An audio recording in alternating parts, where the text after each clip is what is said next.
আজকে পেঁয়াজও দিয়া আলুর চপ বেগুনি দিয়ে আজকে মুড়ি মাখাবো। সবসময় ওর বাবা মাখায়, আজকে আমি মাখাবো, কারণ তার জন্য 2 দিনের অপেক্ষা করতেছি। সে কালকে অফিসে ইফতার করেছে, আজকে অফিসে ইফতার করবে। তো এই জন্য আর কি করার, কালকে সব কিছু রেডি করেছি যে বানাবো, একসাথে ইফতার খাবো। সে ইফতারের কিছুক্ষণ আগে ফোন দিয়ে বলে যে আমি অফিসে ইফতার করবো, তোমরা খেয়ে ফেলো। আমি কী করেছি, আমি আর মেয়ে বলে যে বাবা নাই, ঠিক আছে তারা রেখে দাও। সব কিছু আমি ফ্রিজে রেখে দিছি। তো আজকেও ফোন দিয়েছে যে আমি বের করে ফেলছি যে বানাবো, ভাজবো, তখন বলতেছে আমি আজকেও অফিস ইফতার করবো, তোমরা ইফতার করে ফেলো। কি আর করার। তারপর আর কি, এই তো বুরিন্দা দিয়ে আর জিলাপি দিয়ে পরে মুড়ি মাখাবো।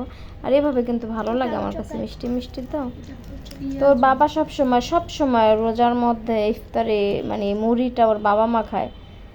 তো আজকে আমি মাখাই, দেখি কেমন হয়। আর খুব মজা হয় কিন্তু ওর বাবার ইফতারি মানে মুড়ি মাখাটা। তো ওর বাবাকে ছাড়া আমিও পারি কিনা দেখি মজা করে বানাইতে।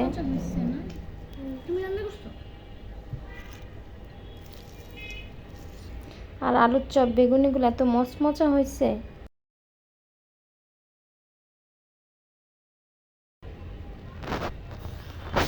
তো বাচ্চাদেরকে নিয়ে আসলে কি ইফতারিটা এমন একটা জিনিস, সবাইকে নিয়ে একসাথে খেলে মজা লাগে। এখানে দিয়ে দিচ্ছি একদম শসা, অনেকক্ষণ আগে মাখায় রাখছি তো হয়ে গেছে।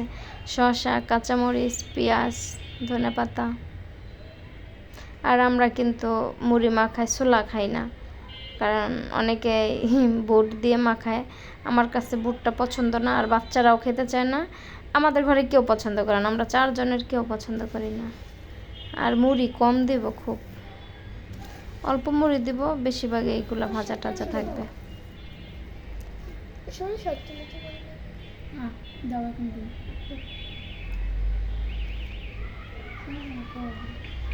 আর রোজার মধ্যে কেন জানি মুড়ি মাখাটা মজাই লাগে। খাই না, 2-3 দিন পরে বানাইলাম আজকে। আমরা 2 রোজা, এই আজকে কয় রোজা, 9 রোজা চলে গেল। তো এই 9 দিন আমরা মাত্র 2 দিন খেয়েছি ভাজা, আর এই যে আজকে 3 দিন।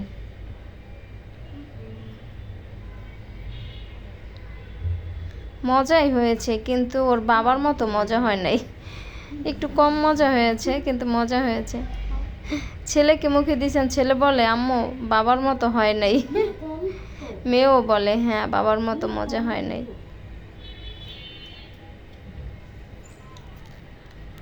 তোর বাবাকে ছাড়া আমিও মুড়ি মাখাইতে পারি।